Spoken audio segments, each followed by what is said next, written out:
Welcome to the Personal Pension Radio Podcast, where it's all about helping you complete your financial journey to retirement. Discover time-tested strategies and get unconventional insights into wealth building and retirement that actually work. Break away from the herd and go for the retirement you dream of. And now, here's your host, the income engineer, Kraig Strom. All right, back on Personal Pension Radio. Thank you for joining me. Really appreciate it. Especially appreciate all the great reviews, the feedback, the emails. That definitely keeps me going. I was off last week. I had a self-imposed week off the podcast. I went to the SEMA show last week in Vegas. That is a big automotive-related show, and went there last week. Had a fantastic time.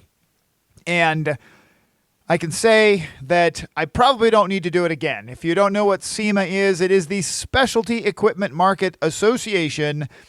Basically everything automotive, everything car, truck, SUV, semi-trucks, you name it. It's everything that is related to the auto industry. Totally cool, amazing. I walked something like, I think it was 19,000 steps the first day, about 19,000 steps the next day. I was pretty well done, and I didn't see most of the show. I basically missed most of the show. Just it is impossible to see. So those of you who've listened to the show for a long time, you know that I am a car guy. I like cars. I have a car dealership license. I run a weekly car show. So it makes sense to go to the ultimate car mecca, which is the SEMA show in Vegas. So I took the week off of the podcast because I was pretty much just exhausted, and I actually had the opportunity to take a drive up to see my daughter in Flagstaff, where she is attending college at Northern Arizona University. So I'll tell you about that in a minute. Now, for those of you who are new to the show, just a quick update. I have taken a lot of advice from, or suggestions in advice from listeners who say, hey, just jump right in. Please stop telling us the same stuff over and over again. Please keep in mind, those of you who are regular listeners, the podcast world is a big, wide open world, and lots of new people come to this show on a regular basis. So I do have to give them a little background. So bear with me. So for those of you who are new to the show, I am a certified financial planner, professional, I'm supposed to add at the end of that. I am known as the income engineer. My specialty, my passion is designing financial strategies to provide maximum lifetime income and lifestyle someday when you want to retire, and to do it without sacrificing lifestyle today. That's the key. I mean, there's not a whole lot of fun in looking forward to a retirement 10, 15, 20 years down the road if you have to sacrifice your lifestyle today to get it. And my big thing is fighting conventional wisdom, this conventional wisdom that Wall Street has trained into financial advisors and supporting advisors like CPAs and attorneys for years and years and years. Just fighting that conventional wisdom is a challenge, because optimizing retirement income does not happen with a product. It doesn't happen with investments, life insurance, 401ks, real estate. It doesn't happen with Roth IRAs or IRAs. None of these things by themselves will help you actually optimize your retirement income. You've got to have an integrated approach. And I want to give you hope for that retirement someday. I want to make sure that you know the light is on at the end of the tunnel. You just have to be willing to look at something that is not the conventional wisdom, because the conventional wisdom will lead you to a path. I'm telling you right now, if you haven't taken a look at or listened to some of the past episodes, just recent past episodes where we talk about the 4% rule and the Monte Carlo simulation, if you're not paying attention to what conventional wisdom will be telling you for retirement, you're going to be in for a rude awakening. So go back and listen to those episodes. And when you're ready to look at something different, to actually break away from the herd, as you hear in my intro, I'm here to help. You can always email me directly, Kraig with a K, Kraig, at kraigstrom.com. Now, my official short disclosure in the beginning, I am not an attorney. I am not a certified public accountant. I am a certified financial planner professional. all that being said, and as qualified as I think I am, please don't act on things that you hear on this show as if you're hearing advice for you personally. It is not advice that you should act on. You need to meet with a qualified financial planner. And by all means, do not act on advice from financial entertainers on podcast, radio, TV. Financial entertainers are people like Dave Ramsey, you'll hear me talk about today, that has no business giving out financial advice because he hasn't got any licensing or any oversight to be a financial advisor. And yet, he's given out financial advice. Now, of course, he's giving it out under the First Amendment. I understand that. Fair enough.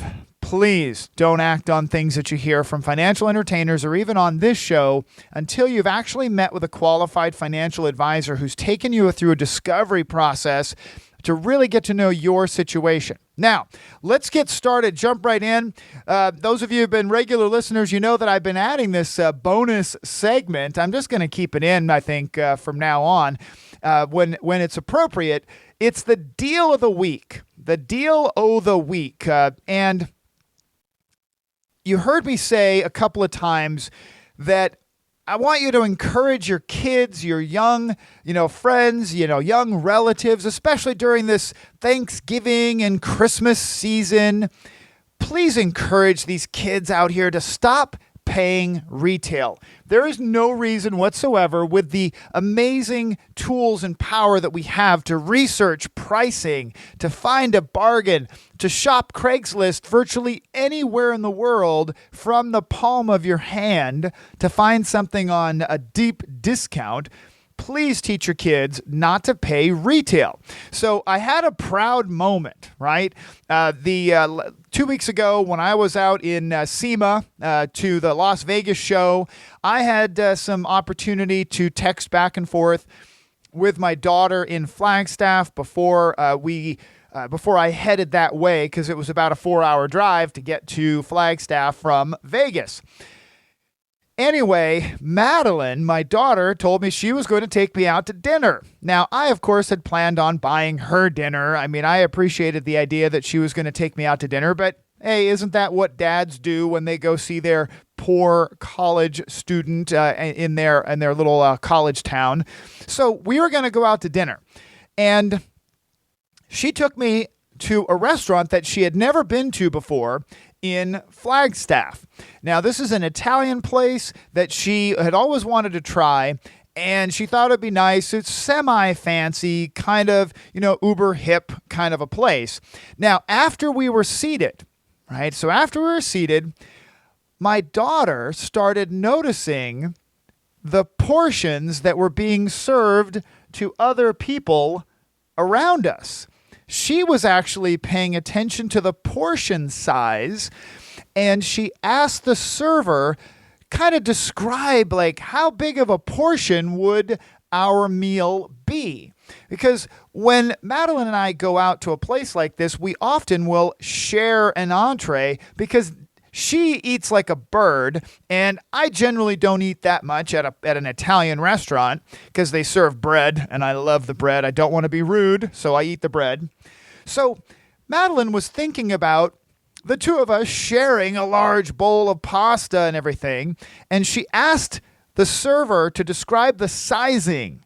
And the server placed her hands out in front of her and said, well, the bowl is kind of this big. Well, after the server left, Madeline actually said, that seems way overpriced, really way overpriced. And she was actually uncomfortable with how expensive this relatively small portion of pasta was going to be. And she asked me if it would be okay if we left and went to another restaurant that she knew better, and she knew their pricing and their portions, and she just thought it would be a better value. I was so proud. My daughter, after years of fighting with me over financial advice, because you have to imagine a teenager with a dad who's a certified financial planner, right? We've had conversations about money and finances, but here I am sitting with my 20-year-old at a restaurant, and she's asking me if we can get up and go to a different restaurant because this place seemed to be overpriced. Oh, I was just beaming inside with pride. Absolutely, that was the coolest thing. And sure enough, we did head off to the restaurant that she was very familiar with, and the portions were huge and the prices were reasonable, and we shared that big bowl of pasta, and I ate the bread, so I got what I wanted, right? Oh, fantastic. So please, Thanksgiving, Christmas, Hanukkah season, all of this is coming up. Please encourage your kids to use that power of the internet, that tool in their hand. Don't shop retail when you can actually shop for sales and bargains right there on your iPhone or your Android phone nowadays. Now, the first segment today is watch your step. Right? So watch your step. That's the item that's been in my show forever. Just pay attention to what's out there. And what I wanted to do, because I skipped a week, is I just want to remind you that back in episode 143, I talked about CPA bias. And let's just fill in advisor bias. I've talked about it on a previous episode. I believe it was 141, 142. The idea of advisor bias. And in episode 143, I mentioned some really bad college planning advice that some folks that I met received from their CPA. Now, I had made some suggestions as a financial planner that has a team specializing in college cost reduction. I made some recommendations on what to do to help them bring down the out-of-pocket expense of sending their child to an expensive private university. Now, some of that advice was not mainstream. It didn't fit with what a CPA might think all the time, or many financial advisors. But I have to tell you, I know for certain that it was the right thing to do, absolutely the right thing to do. There were financial and legal things that needed to be done. Well, these folks went and talked to their CPA. Their CPA did not call me, did not make an attempt to understand why I'd recommended what I recommended, but just flat out said, oh, that sounds like bad advice. Well, the client has known the CPA for longer than they've known me, so they listened to the CPA. That bad advice from their CPA will probably cost them about $130,000. $130,000 in unnecessary college expenses, because they got bad advice from a CPA who, without any offense meant, was simply ignorant of college planning and college cost reduction. Ignorant isn't a bad word. It just means you don't know what you don't know, basically. And unfortunately, that CPA did not contact me to collaborate so that we could help this client. So remember, I may not always be right, but I'm always going to tell the truth. And in this case, I definitely was right. And it's too bad for the client that they had that advisor bias is going to dramatically affect them when it comes to college. You can go back and listen to the full story on episode 143. If you've got a student right now, it is actually college application season started in October. If you've got somebody that you're trying to figure out how to pay for college, please contact me.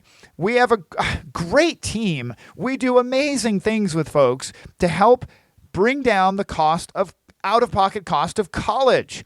College cost reduction is a hugely important item to help you with your retirement. If we can keep less money in the college's pocket and more money in your pocket, right? Retirement is better. Now, let's go on here to segment 2.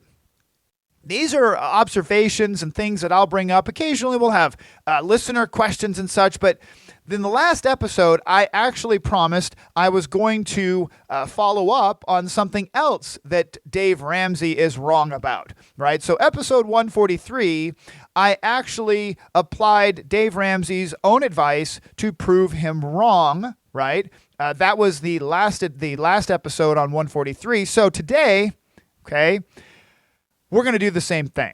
right? So last week or last episode, 143, Dave Ramsey gave out some horrible advice when it comes to a person who asked about a whole life insurance policy that had been given to him by his father when he was a kid.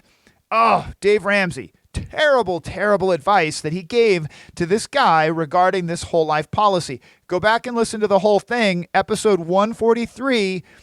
If you have a bias against whole life, please go back and listen to 143. Run the math, right? If you still feel the same way after that, fair enough. You're not ignorant anymore, right? At least you learned it. Okay, now this week, though, we're going to talk about Dave Ramsey's own advice proving him wrong again when it comes to rental real estate. Paying cash for rental real estate. See if I can keep my voice on track there. Okay, so let me set the stage. Dave Ramsey says debt is dumb. Debt is dumb unless it's on your primary house you live in. Really? So let's do the math. Because the advice that Dave Ramsey gives out and his baby steps, et cetera, is, save up your emergency fund and fund your 401k and then save up your investments. And if you want to buy rental real estate, you only buy rental real estate by paying cash. That's it. Just pay cash. Okay. Now, number one, I have to say, I'm going to get a little off track in my notes.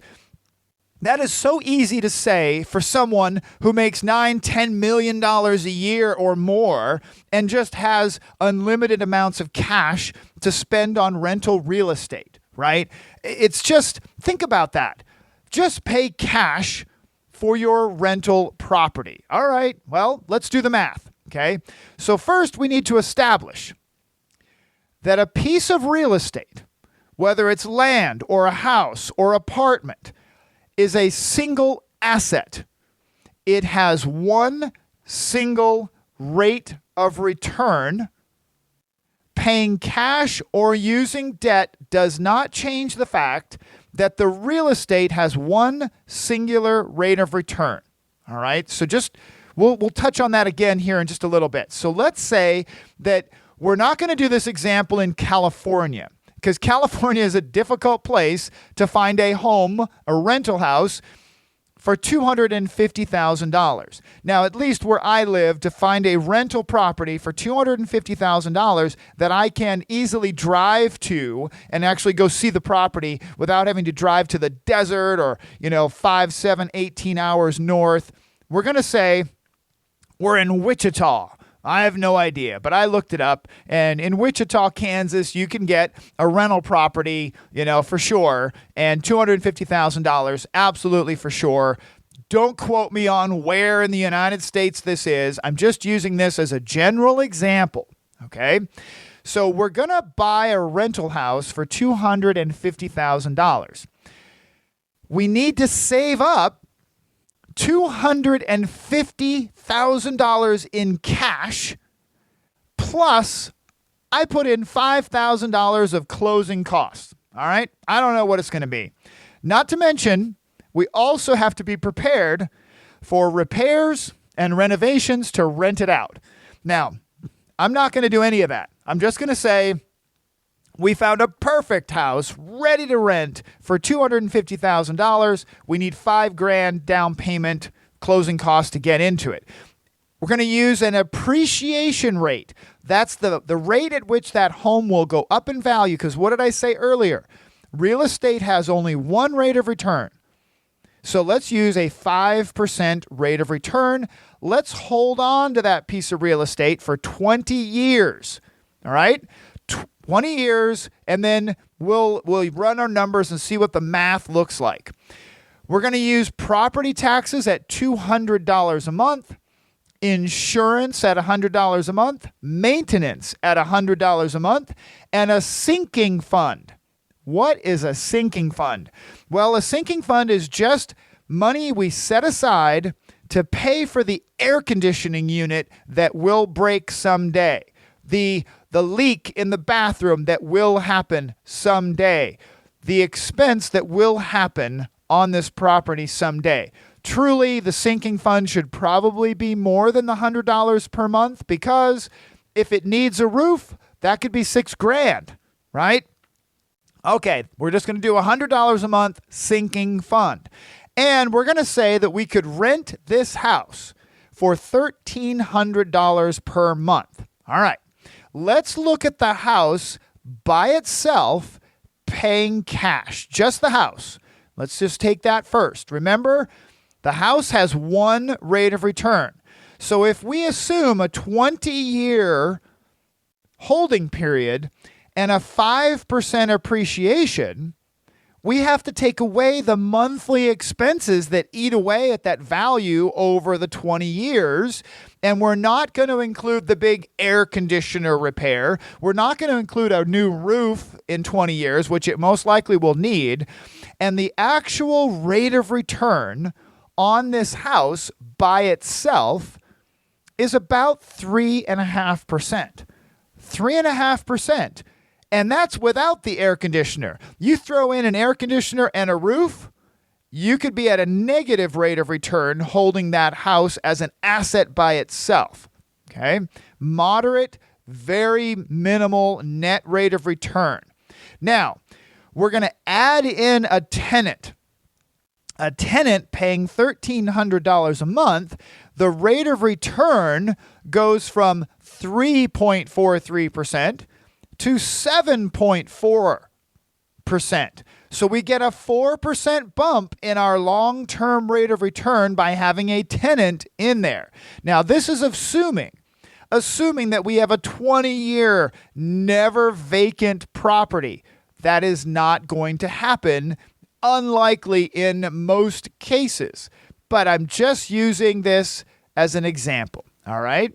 Because what does Dave tell us? Dave Ramsey says, oh, we got to pay cash for that rental real estate. Debt is dumb. Don't be dumb. All right. So we put a tenant in the property and it goes up to 7.42%, the rate of return. Now, what about the rate of return on the $250,000? It's actually $255,000. Remember, we paid cash for the house plus closing costs, $255,000 that we put in the house. Do you earn a rate of return on the cash that you use to buy the house? Or, if you'll remember, we only earn a rate of return on the house itself. What does that mean for the cash that we put in the house? The cash that we put in the house earns no rate of return. It is not liquid. It earns no income, no interest, no dividends. The only asset in this example that is earning a rate of return is the house itself. The $255,000 is trapped in the house. And the only way to get that money out of the house is to sell the house or go to a bank to get a loan, right? That's the only way to get money out of a piece of real estate, is to sell it or go to the bank to get a loan. All right. Now, let's take a look at this exact same house, ignoring Dave Ramsey's advice. Let's go get a loan. So this time we're going to do a 20% down payment, which means that we only need to come out of pocket with $55,000. That's $50,000 for the down payment, $5,000 for the closing costs. Now, number one, which one sounds a little easier to reach that goal? $55,000 to buy our first rental property, or $255,000 cash? I don't know about you, but when I bought my first rental houses, it was a lot easier to acquire them when all I had to do was come up with 20% down, right? So now, let's get that $200,000 loan on a 30-year fixed rate loan, and let's say it's at 4.5%. I don't know what the rate is, but let's just use it at 4.5%. Interest rates are still very low right now while I'm recording this. the monthly payment on that loan is $1,013. So now, how much of your cash is trapped in the house earning zero rate of return?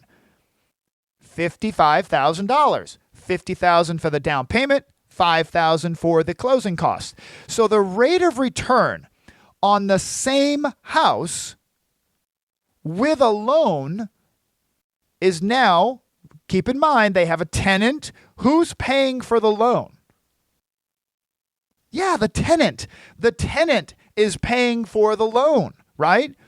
So the house itself is still going up at the same 3.43%, very modest rate of return, modest growth, right? But now, whose money is in the property? Whose money is trapped in that house?